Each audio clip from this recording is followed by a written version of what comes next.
It's a joy to stand up here before you and look out and see all your happy, sunshiny, smiling faces. If you don't have a smile on your face, please put one on.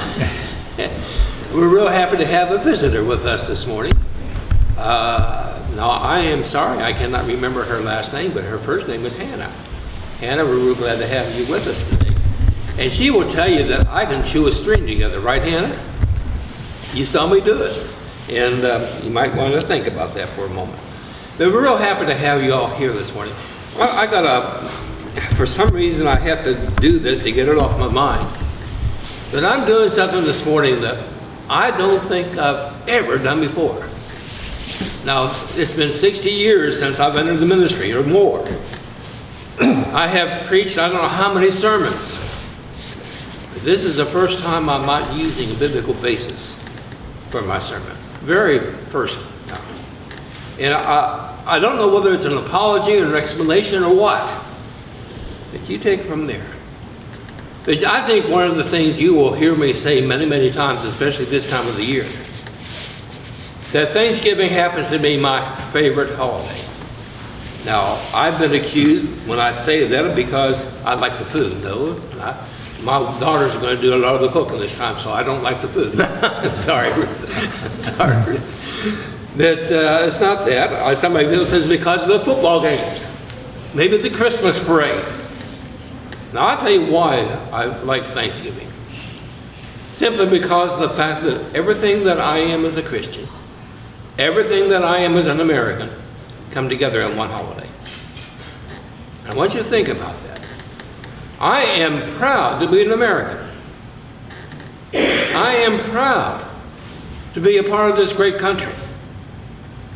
I'm even more proud to be a Christian. And I think a Christian can be thankful even in the midst of adversity for the things that God has given. Now, I don't know about you, but I'm going to ask you a question. I don't want a show of hands. I don't want anybody to participate unless they want to. If you want to, you can do what you want. I'm going to keep on talking. But how many of you have places that you would like to go to visit all your life that you've never been able to? I remember, well, my wife still lived. We've talked about many things. One of the things that we look forward to was trying to take a week and go to Branson, Missouri. That's one of the things we look forward to.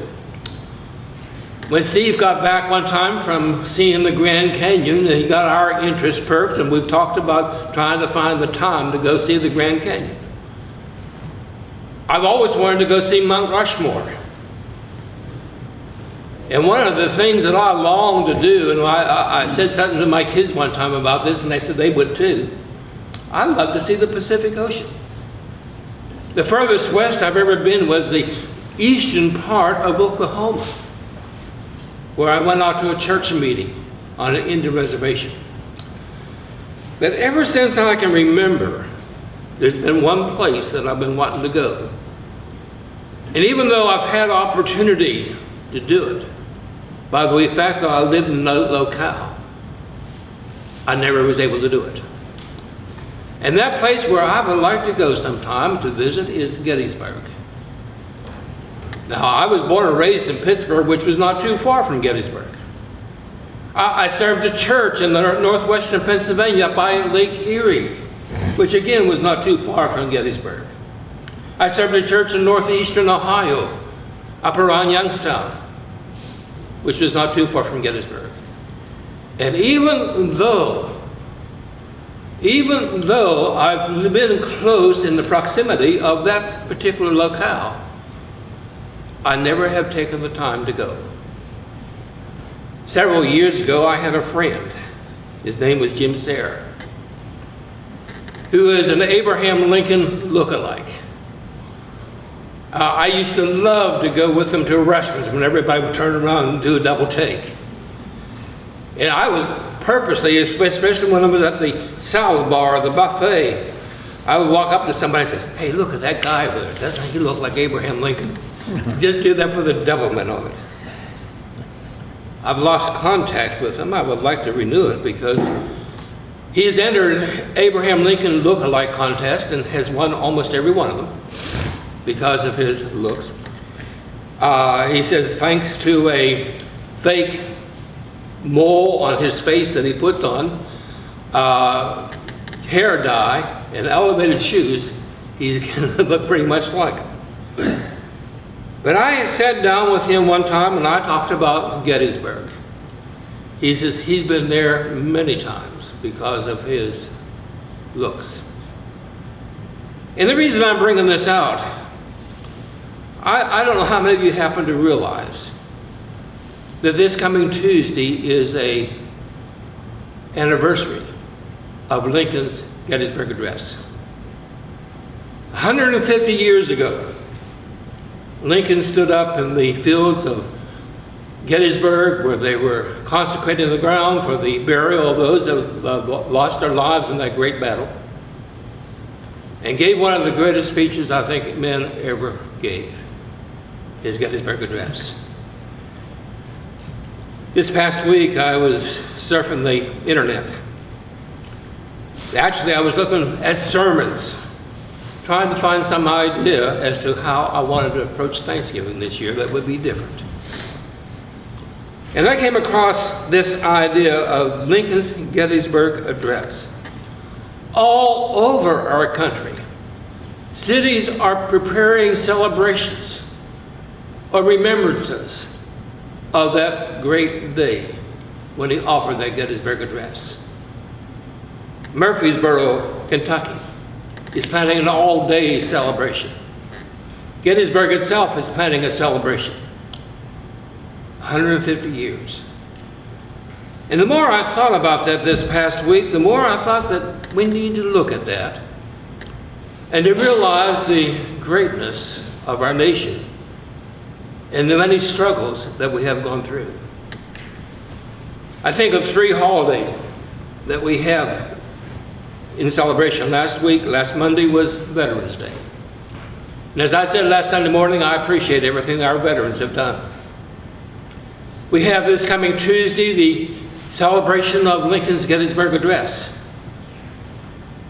Then we have Thanksgiving coming up. If we put all of them together, we come up with a great idea as to what we Americans are. When I read Gettysburg Address, there were 3 things that I picked out of there that I thought a Christian American ought to be very much aware of. I'm going to read it right now. Those of you that picked up the bulletins, it's in the bulletins, the very first thing. I wish I had Jim Sayre here to give it, because he can read the cite the Gettysburg Address and will bring tears to your eyes. I think my kids who may hear him do that will agree with me on that. Listen to what Lincoln said 87 years ago. Our fathers brought forth on this continent a new nation conceived in liberty and dedicated to the proposition that all men are created equal. I told Ruth I was going to do that. All men are created equal.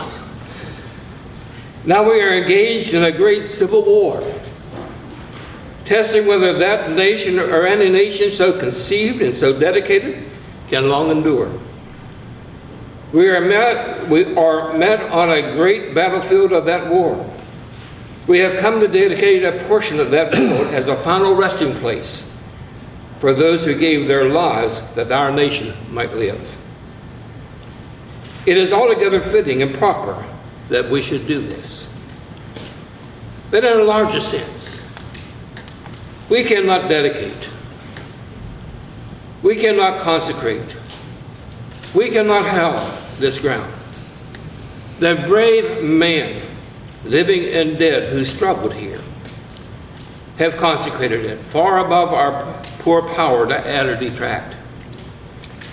The world will little note nor long remember what we say here, but it can never forget what they did here. It is for us, the living, rather to be dedicated here to this unfinished work that they fought here, have thus far so nobly advanced. It is rather for us to be here dedicated to the great task remaining before us.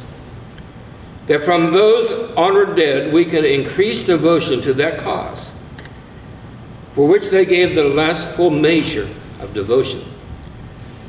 That we have highly resolved that these dead shall not have died in vain. That this nation under God shall have a new birth of freedom. Not that government of the people, by the people, and for the people shall not perish from the earth.